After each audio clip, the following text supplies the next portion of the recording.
kulanti wacan daawadayaal halkan waa channelka Halgan Media kusoo dhawaada daawadayaal warbixin gaar ah oo aan kaga hadlayno Mareykanka oo Soomaaliya ku diyaarinaya ciidamo ka hortagaya saameynta Turkiga iyo Qatar ee magaalada Muqdisho. Warbixintan waxaynu ku lafaguri doonaa isla markaana aynu ku eegi doonaa waa maxay sababta xilligan soo dejisay in ciidamo Soomaali ah uu Mareykanku tababar gaar ah siiyo, maxay tahay qorshaha Turkiga iyo Qatar maxay tahay hadafkooda Soomaaliya. Warbixintan ayaynu ku eegi doonaa. waa Jimco taariikhduna ay ku beegan tahay 12 Sebtembar sanadka 2020 oo diyaar garooba saaxiibayaal warbixintan oo dhameystiran. Mareykanka ayaa Soomaaliya ku diyaarinaya ciidamo ka hortagaya saameynta Turkiga iyo Qatar ee magaalada Muqdisho. dowladda Mareykanka ayaa diyaarinaysa ciidamo Soomaali ah oo hubeysan si ay hoos ugu dhigto saameynta dowladda Turkiga ee ciidanka xoogga dalka Soomaaliyeed, gaar ahaan kuwa sida gaarka u tababaran ee loo yaqaan Danab. sida uu qoray wargeyska ka faallooda arrimaha sirdoonka ee la yiraahdo The African Intelligence.com, Mareykanka ayaa isku diyaarinaya in uu ku wareejiyo dowladda Soomaaliya ku dhawaad 100 gaadiidka fudfudud ah iyo kuwa dagaalka ciidamada Soomaaliya si ay uga caawiyaan la dagaalanka dhaqdhaqaaqa al-shabaab. warbixinta oo ciwaan looga dhigay Washington waxa ay diyaarinaysaa ciidamo Soomaali ah oo sanka ka gala Turkiga ayaa sidoo kale waxa ay wadaa in looga hortago saameynta sii kordheysa ee Turkiga iyo xulfadiisa Qatar ee bariga qaaradda Afrika. qorshahan Mareykanku hormuudka ka yahay ayaa la rumaysan yahay in ay dhaqaalo ku bixinayaan wadamo Carbeed oo aan la dhacsanayn saameynta bariga Afrika ee Turkiga iyo Qatar oo ay ishayaan wadamada Khaliijka intooda badan. 9 Sebtembar kulan warbaahinta laga qariyay ayaa garoonka diyaaradaha magaalada Muqdisho ku dhexmaray madaxweynaha Soomaaliya Maxamed Cabdullaahi Farmaajo oo ay weheliyaan la taliyaasha ammaanka iyo sidoo kale mas'uuliyiin ka tirsan waaxda arrimaha dibadda Mareykanka iyo taliska Africom. xog uu helay Halgan Media ayaa intaas ku daraysa in saraakiil kale oo ka socotay wasaaradda gaashaandhigga Mareykanka ay qayb ka ahaayeen kulanka oo saacado qaatay, mana jirin faahfaahinno ay bixisay Villa Soomaaliya oo ku saabsan kulankaasi wixii looga hadlay. qoraal la soo dhigay barta Twitterka ee safaaradda Mareykanka ee Muqdisho ayaa lagu sheegay in musuqmaasuqu iyo nin jeclaysiga ay dib u dhigayso in masiirka nabadgelyada Soomaaliya ay noqoto mid la isku haleeyo. sida ku cad qoraal lagu daabacay barta Twitterka, safaaradda dadka Soomaalida waxa ay u qalmaan in ay helaan hay'ado ammaan ah oo aan jeclayn cadowgooda.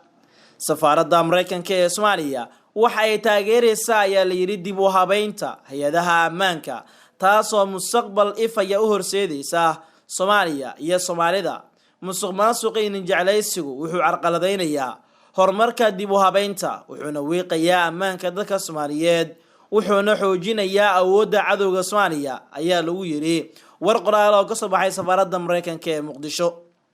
Cabdi Saciid Cali, la taliyaha ammaanka qaranka ee madaxweynaha dalkan Maxamed Cabdullaahi Farmaajo, ayaa qoraal uu soo dhigay bartiisa Twitterka kadib kulankii ka dhacay garoonka diyaaradaha Muqdisho ku yiri waxaan ka mahadcelinayaa taageerada joogtada ah ee saaxiibada beesha caalamka oo aan rumaysanahay in ay kaalin ka qaadanayso horu socoshada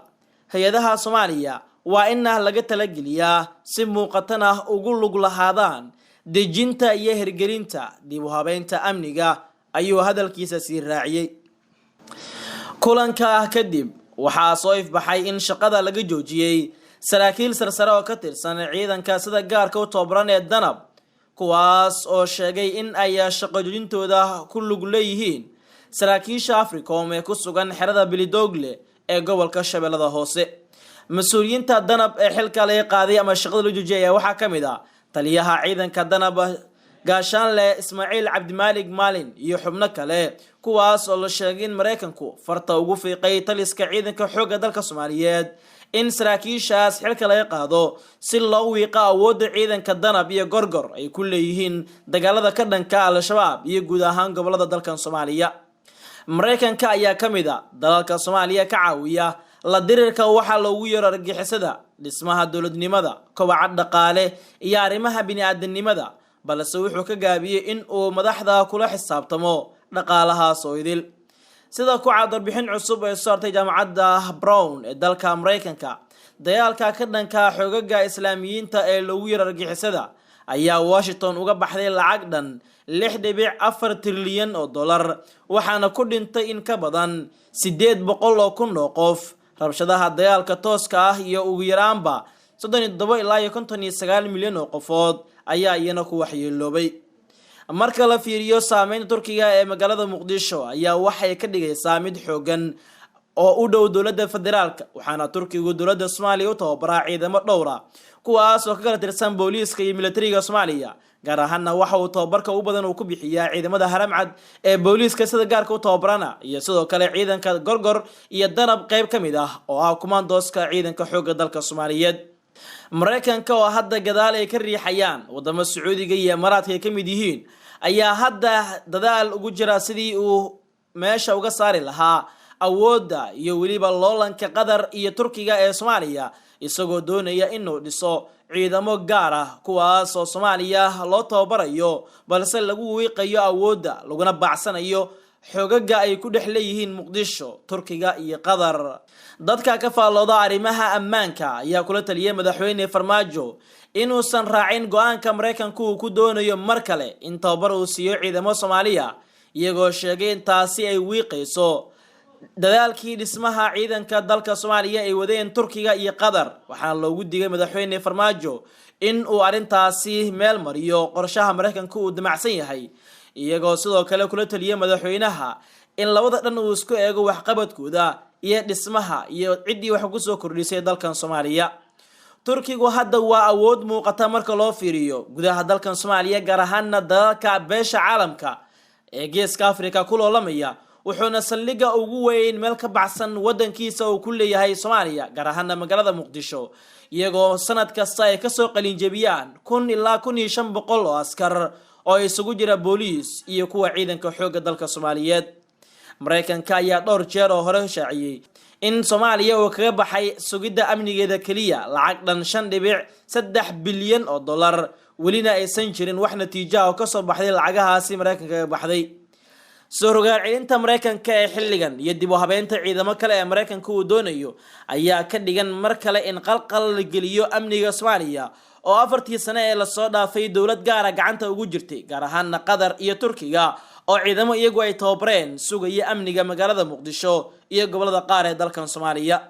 sidoo kale Mareykanka ayaa qorsheynaya inuu xalliyo istaraatiijiyadooda lagu xoojinayo Soomaaliya isagoo adeegsanaya wadiiqooyin kale.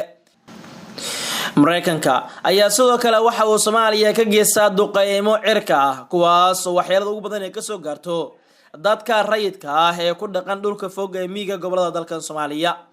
hay'adda Amnesty International ayaa sheegtay in Mareykanka duqeymaha uu Soomaaliya ka fuliyay in ay 20 qof oo rayid ah ku dhinteen, hase yeeshee Mareykanka ayaa diiday arintaasi.